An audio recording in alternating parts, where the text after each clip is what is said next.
With only 2 weeks remaining in the 2023 Texas legislative session, numerous bills have successfully passed while others still require negotiation. News 3's Donnie Tuggle breaks down some of those bills and explains what's next.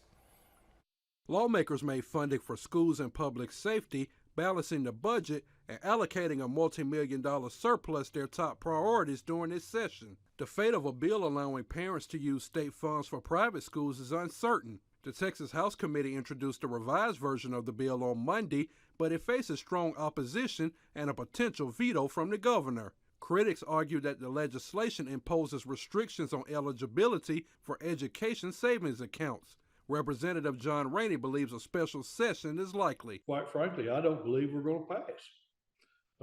There are people on both sides, both political parties, aren't particularly happy with it the way it's been presented. And lawmakers are still working to pass bills that would support teachers. We're working the best we can to try to do something for public education.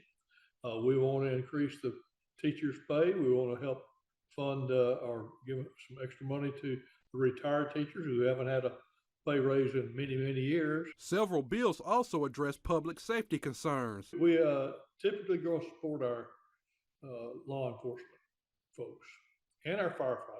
House Bill 3 would require armed security officers at all schools during school hours. House Bill 1486 will require mental health leave for telecommunicators affected by workplace trauma, and Senate Bill 22 would establish a grant program for rural sheriff departments to support salaries and equipment. Raney says lawmakers are committed to getting a lot more accomplished in the next 2 weeks. We will pass a lot of legislation in the next 2 weeks, and there will be a lot of legislation that dies. Donnie Tuggle, News 3.